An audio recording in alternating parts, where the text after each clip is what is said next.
So இந்த நேரத்தில் I would like to call professor Kalainesan அறிவோட அப்பா அவர்களை அன்போடு மேடைக்கு அழைக்கிறோம்.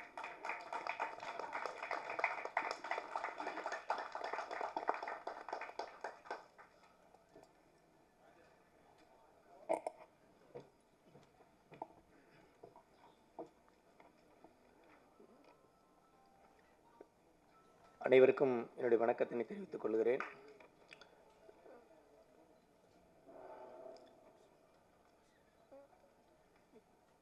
இது என்ன பேசுறதுன்னு தெரியல, ஆனாலும் எல்லோருக்கும் நன்றி சொல்ல கடமைப்பட்டிருக்கிறேன். இந்த படத்தை வந்த உடனே என்னுடைய அப்பா தான் நினைவுக்கு வந்தார்.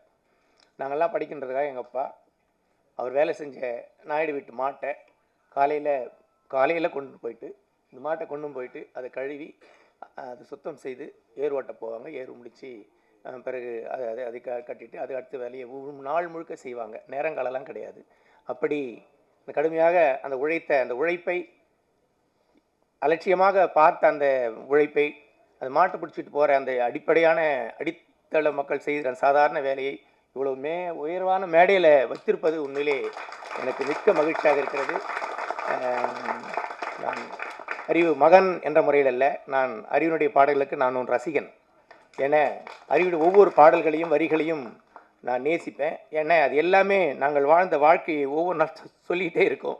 எதையுமே தவிர்க்க முடியாது. எல்லாமே அந்த வாழ்க்கையை அப்படியே பதிவு செய்த அந்த வரிகள் என்பதில் எனக்கு மிக நெருக்கம் உண்டு. ஆகையினால தான் அவன் எவ்வளவு தூரம் போனாலும் அதை நாங்கள் பராமரிட்டிருக்கிறோம். அவனை இந்த நிலையில் கொண்டு வந்து நிறுத்தியிருக்கிற மதிப்பிற்கு மரியாதைக்குரிய மக்கள் இயக்குனர் அன்பிற்குரிய சகோதரர் ரஞ்சித் டைரக்டர் அவர்களுக்கு உண்மையிலே நெஞ்சார்ந்த நன்றியினை நான் தெரிவித்துக் கொள்ள கடமைப்பட்டிருக்கிறேன். அவன் பிஇ முடிச்சுட்டு எம்பிஏ முடிச்சுட்டு சங்கர் ஐஏஎஸ் அகாடமியில் கொண்டு வந்து சேர்த்தோம். 2 ஆண்டுகள் ஐஏஎஸ் அகாடமியில் பயிற்சி பெற்றார். இன்னும் ஒரு 6 மாதத்தில் ஐஏஎஸ் எக்ஸாம் எழுதி அவன் ஒரு நல்ல வேலைக்கு போயிடுவான் என்ற நம்பிக்கையோடு அவனை அண்ணா நகரில் இருக்கிற சங்கர் ஐஏஎஸ் அகாடமியில் சேர்த்தோம்.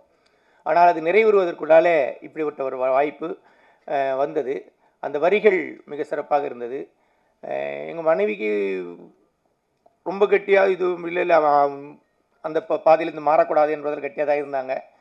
எனக்கு சமூகத்தின் வரிகளாக இருக்குது, நல்ல வரியாக தான் இருக்குது. படிச்சுட்டு மட்டும் வந்து என்ன செய்ய போகிறோம், மீண்டும் சமூகத்துக்கு தானே செய்கிறோம், பரவாயில்ல நல்லா தான் இருக்குது செய்யட்டுன்னு ஒரு பக்கம் இருந்தாலும் நாங்கள் இருவருமே நான் நினச்சது அவன் ஒரு அதிகாரியாக போகணும் அப்படின்னு தான் நினச்சிருந்தோம். உண்மையிலேயே இப்படி வராமல் அந்த எக்ஸாமெல்லாம் எழுதியிருந்தானா நல்ல ஒரு அதிகாரியாக போயிருப்பான் என்ற நம்பிக்கை எங்களுக்கு உண்டு. ஆனாலும் இன்றைக்கு அதிகாரிகளாக இருந்து கொண்டு பெரிய அளவில் சமூகத்திற்கு இது பேச முடியாது, செய்துவிட முடியாது என்ற பல அனுபவங்களை நாம் பார்த்துருக்குறோம். அந்த அடிப்படையில் அவன் செய்திருக்கின்ற இந்த வேலைகள் எல்லாவற்றுக்கும் அவனுக்கு ஒரு நல்ல மேடை அமைத்து அவனுடைய வரிகளை அனுமதித்து அவனை ஒரு பாடகராக எழுத்தாளராக மாற்றி அமைத்திருக்கிற டைரக்டர் ரஞ்சித் அவர்களுக்கு உண்மையிலே நாங்கள் குடும்பத்தின் சார்பில் மீண்டும் மீண்டும் நன்றியை தெரிவித்துக் கொள்ள கடமைப்பட்டிருக்கிறோம். நாங்கள் சொல்ல வேண்டிய செய்திகள் பலவற்றை அவர் குடும்ப ரீதியாக பல செய்திகளை சொல்லியிருக்கார். பல்வேறு மன உளைச்சல்கள் அவனுக்கு ஏற்பட்ட பொழுதெல்லாம் உண்மையிலே நான் எனக்கு சொல்லும்போது உடனே நான் சரி நீ அண்ணங்கிட்ட சொன்னியாடான்னு தான் கேட்பேன். இல்லை அண்ணங்கிட்ட சொல்லியிருக்கிறேன், அண்ணன் இப்படி வழி சொல்லியிருக்கிறாரு, பொறுத்துக்கடா சொல்லியிருக்கிறாரு, இதெல்லாம் வருண்டா சிம்பிளாக எடுத்துக்கடான்னு சொல்லியிருக்காரு. அந்த மாதிரி அவர் தட்டி கொடுத்து அவனை தொடர்ந்து பாதுகாத்து இந்த வழியில் கொண்டு வந்து சேர்த்திருக்கிறார். உண்மையிலே அவருக்கு நான் மிகுந்த நன்றியை தெரிவித்துக் கொள்ள கடமைப்பட்டிருக்கிறேன். சங்கர் ஐஏஎஸ் அகாடமியிலிருந்து காஸ்டஸ் கலெக்டிவ்ஸில் ரஞ்சித் டைரக்டர் உருவாக்கிய அந்த காஸ்டஸ் கலெக்டிவ்ஸில் ஒரு பாடகராக, ஒரு பாடல் எழுதுகிறவராக, பாடலை பாடுகிறவராக உருவாக்கிய அந்த நாளை நான் எண்ணி பார்க்கிறேன். உண்மையிலே அந்த நாளே முதலாக நாங்கள் சென்னைக்கு ஒரு பாடல் பாடுற நிகழ்வுக்கு வந்து உட்கார்ந்து பார்த்து எங்களுக்கு அந்த முதல் நிகழ்வு. ஆனால் அந்த நிகழ்வை பல முக்கியஸ்தர்கள்லாம் எதிரில் உட்கார்ந்ததை நான் பார்த்துருக்கிறேன். பல பெரும் தலைவர்கள் உட்கார்ந்துருக்கிறாங்க, ஏராளமான கூட்டங்கள் வந்தாங்க. அவன் அறிவு பாடிக்கிட்டு இருக்கான், இவ்வளோ பேர் அதை ரெகனைஸ் பண்ணுறாங்க. அது உண்மையிலே எங்களுக்கு மிகப்பெரிய தெம்பாக இருந்தது. அது இல்லாமல் சமூக நோக்காட இருந்தது. அதில் கூட எங்கள் அப்பாவுடைய வாழ்க்கையே வரியாக வரும். உன் பாட்டனெல்லாம் வச்சாண்டா என் பாட்டனுக்கு வேட்டு, அதனால தாண்டா கொடுக்குறாங்க கோட்டாவில் சீட்டுன்ற பாட்டெல்லாம் ஏதோ சும்மாவெல்லாம் வந்துடல. அன்றைக்கி எங்கள் அப்பா உழைச்ச உழைப்பெல்லாம் கணக்கு போட்டு பார்த்தா நாங்கள் சம்பாதிக்க வேண்டியதே இல்லை. அவ்வளோ பாக்கி இருக்குது, எங்களுக்கு தர வேண்டிய பாக்கிகள் அவ்வளோ உழைப்பு இருக்குது. அவரெல்லாம் காலையில் அதிகாலை எழுந்த உடனே 6 மணிக்கு போயிடுவாங்க.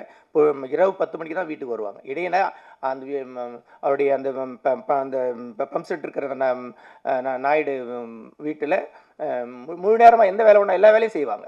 அந்த கொட்டாயை சாணி வாரி விட்டாங்க, மாட்டை கொண்டு போய் விடுவாங்க, திரும்ப கொழுவாங்க, திரும்ப அவர்கள் என்ன வேலை சொல்கிற எல்லா வேலையும் படியாள்காரன் பேர் அதுக்கு. அப்படி செய்வாங்க. மாதம் முழுக்க மாதத்துக்கு 8 மரக்கால் நெல், அவ்வளோதான். என்ன வேலை வேணாலும் செஞ்சுட்டு இருப்பாங்க. அப்படி படியாள்காரராக இருந்த என் அப்பா என்னை படிப்பாளியாக மாற்றினார். அந்த படிப்பாளி சமூகத்திற்கு எதுவும் செய்யவில்லைன்னு சொன்னாலும் அந்த நாம் கற்றுக்கொண்ட அந்த பாடத்தை, அந்த வாழ்க்கையை மேலே கொண்டு வந்து நிறுத்துகிற அந்த பணியை மகன் செய்கிறான் என்ற பொழுது உண்மையிலே இந்த மகனை சமூக பணிக்காக நான் தத்து கொடுத்திருக்கிறேன் என்ற பெருமையோடு மகிழ்ச்சியோடு நான் அவனை தொடர்ந்து வாழ்த்த கடமைப்பட்டிருக்கிறேன்.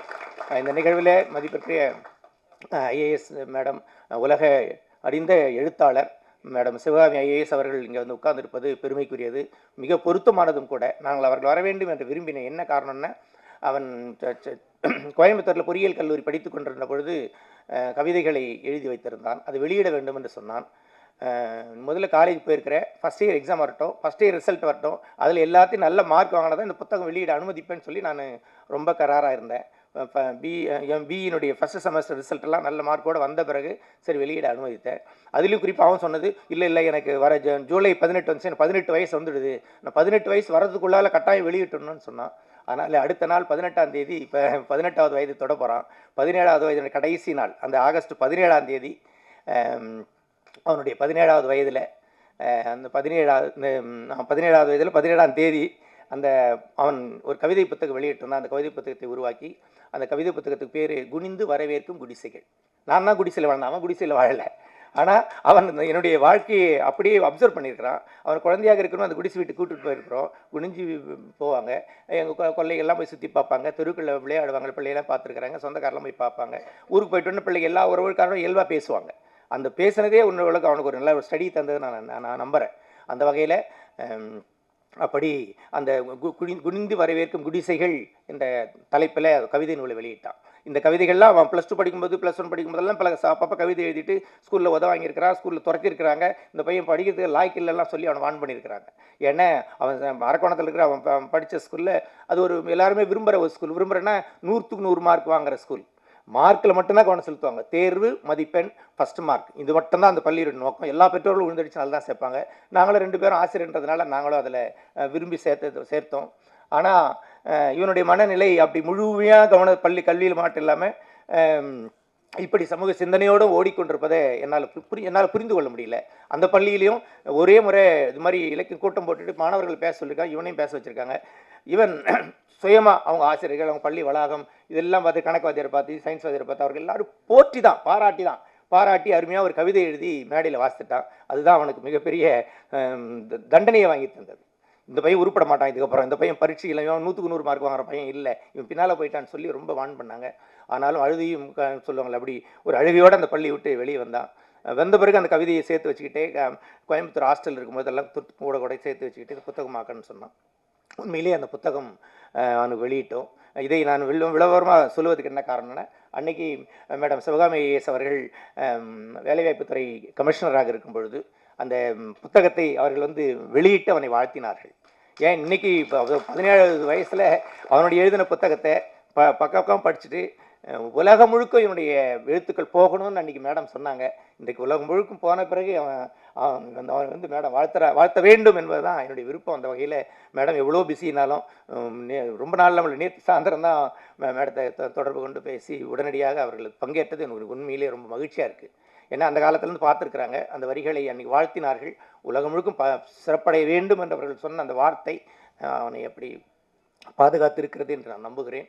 அந்த வகையில் அவனுடைய வளர்ச்சியில் பங்கேற்றிருக்கிற உங்கள் யாவருக்கும் கூட என்னுடைய வாழ்த்துதலை தெரிவித்துக் கொள்கிறேன். மிக சிறப்பாக வந்திருக்கிற அவனுக்கு அண்ணன்னா என்னுடைய மூத்த மகன் யுவான் அவர்கள் வந்திருப்பது, அந்தோணிதாஸ் பாடகர் அவர்கள் வந்திருப்பது, இந்த இசை தொடர்கள் வந்திருப்பது, எல்லாருக்கும் என்னுடைய பாராட்டுகள். அன்பிற்குரிய மகள் கல்பனாவை நான் அதிகமாகவே பாராட்டி ஆக வேண்டும்.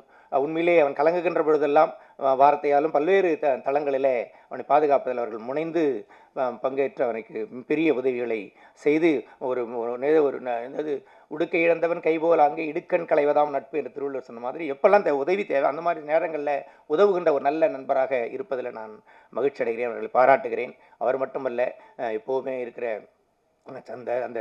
சந்தர், கார்த்தி, மற்ற அங்கே இருக்கிற பாலச்சந்தர், அந்த டீம் எல்லாரையும் நான் மீண்டும் மீண்டும் பாராட்டுகிறேன், வாழ்த்துகிறேன். எல்லோருமே ஒரு குடும்பமாக அவன் தங்கியிருக்கிற வீட்டுக்கு வந்துட்டு சொன்னால் எல்லாருமே கும்பலாகவே இருப்பாங்க. எப்பவுமே அவனை தனியாக பார்க்க முடியாது. சரி இங்கே தான் தனியாக பார்க்கல, வீட்டுக்கு வராடே, சரி அவங்ககிட்ட ஏதாவது ஒரு வார்த்தை பேசணும்னு பார்த்தா 4 பேரோட வீட்டுக்கு வருவார். அவங்ககிட்ட எந்த ரகசியமும் எப்பவுமே பேச முடியாது. அந்த மாதிரி ஒரு படையோடு இருப்பதில் எனக்கு பெருமை. அது மாத்திரம் இல்லாமல் ஏதோ இந்த இள வயதில் மாணவர்கள் எந்தையும் எப்படியோ பாதி மாறி போகின்ற காலமாக இது இருக்கிறதை நம்ம எல்லோரும் அறிந்திருக்கிறோம்.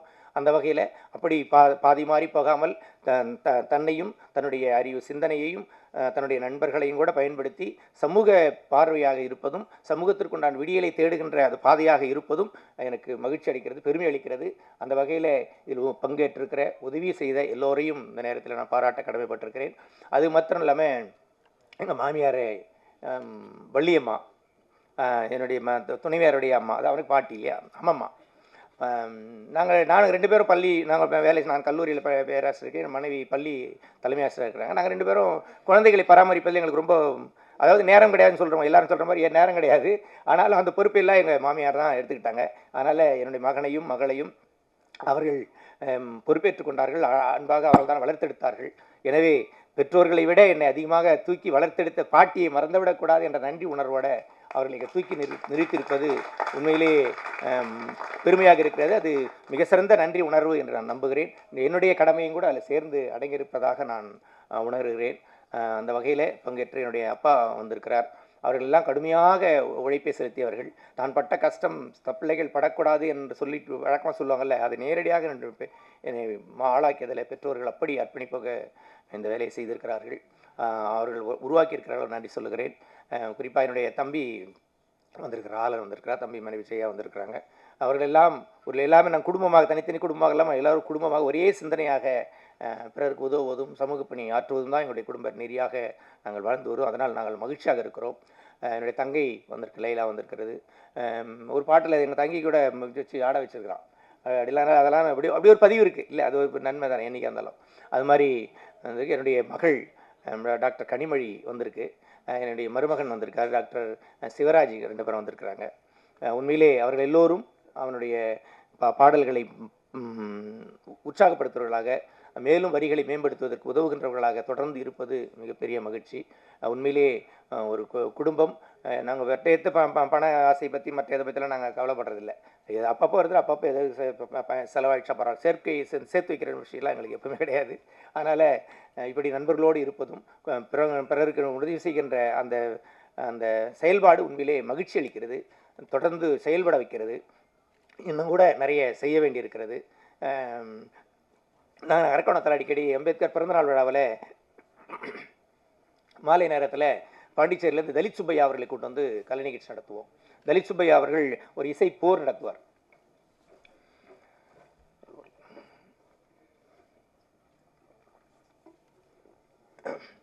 அவருடைய பாடல்களுக்கு அவர் இசை போர் என்று சொல்லுவார் தலித் சுப்பையா. அந்த தலித் சுப்பையா, நான் வந்து அந்த பகுதியில் இருக்கிற ஒரு எம்ப்ளாயின்றதுனால நாங்கள்லாம் சேர்ந்து அந்த நிகழ்ச்சி நடத்துவோம். நான் ஒரு ஆர்கனைஸ்ன்றதுனால பையன் வீட்டில் இருக்கிற சும்மா கையில் அவனுக்கு கூட்டு வாடா போகலான்னு கூட்டு போவோம், அவ்வளோதான். நான் நிகழ்ச்சியில் ரொம்ப பிஸியாக இருப்பேன், நடத்திக்கிட்டு இருப்போம். அவன் எதிரில் உட்காந்துருப்பான், அவ்வளோதான். அவனை உட்கார வச்சுட்டு நாங்கள் வேலையை செஞ்சுட்ருப்போம். அப்படி தலித் சுப்பையாவின் பாடலை தூரம் இருந்து வேடிக்கை பார்த்தான் என்பது எனக்கு தெரியும். ஆனால் அது இவ்வளோ உள்வாங்கியிருக்கிறார் என்பதெல்லாம் அவனுடைய படைப்புகள் வந்த பிறகு தான் நான் உணர்கிறேன். அப்படி பிள்ளைகளை இந்த மாதிரி வேலைகள்லாம் கூட்டு போகும்போது பிள்ளைகள் நாம் கற்றுக் கொடுக்காமல் இயல்பாக சமூகத்தை கற்றுக்கொள்கிறார்கள். மணிமேகலை வந்திருக்காங்கன்னு நினைக்கிறேன். அதான் மணிமேகலை தலித் சுப்பையாவுடைய பாடல்கள் எப்பவுமே அந்த மேடைகளில் அவர்கள் பாடும்பொழுது எதிரில் உட்கார்ந்து கேட்டுக்கிட்டு இருப்பான். கடைசியாக இவன் புத்தக வெளியீட்டுக்கு முன்னால் தலித் சுப்பையா அவர்கள் ஒரு புத்தகத்தை கொண்டு வந்து இதை அந்த தம்பிக்கு கொடுக்கணும்னு சொன்னார். அவன் என் மகன் தெரியாது அவருக்கு. ஏன்னா அந்த போய் ஏதோ கூப்பிட்டு ஒரு பாட வச்சாங்க, பாடனா அந்த பையனுக்கு கொடுக்கணும்னு சொன்னார். அப்படிங்களையா, மகிழ்ச்சிங்கன்னு சொல்லி நாங்கள் ஆர்கனைசர்ன்ற முறையில் சரிங்க ஐயா வாங்க ஐயா கொடுங்கன்னு சொல்லி அவர் அது வாழ்த்து எழுதி கொடுத்தாரு. கொடுக்கும்போது தான் சொன்னேன், பையன் தான் ஏன் அப்படியாங்க ஐயா, ரொம்ப சந்தோஷப்பட்டார்.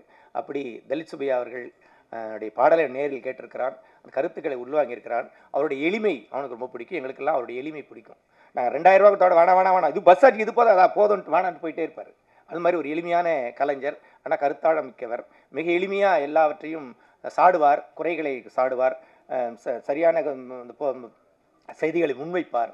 அதே மாதிரி இப்போ பாடிக்கிட்டே நடந்துக்கிட்டே அப்படி எல்லாரும் கவனிக்கிற மாதிரி அந்த நிகழ்வு இருக்கும் அவருடைய பாடல்கள். அந்த மாதிரி அதே நிகழ்வுகளை கடந்த ஆண்டு தலித் சுப்பையா அவர்கள் இப்பொழுது இல்லை. ஆனாலும் கடந்த ஆண்டு ஏப்ரல் 13ஆம் தேதி இந்த நிகழ்வு நடக்கும்போது எல்லாரும் சொன்னாங்க அறிவு வந்து பாடணும்னு சொன்னாங்க.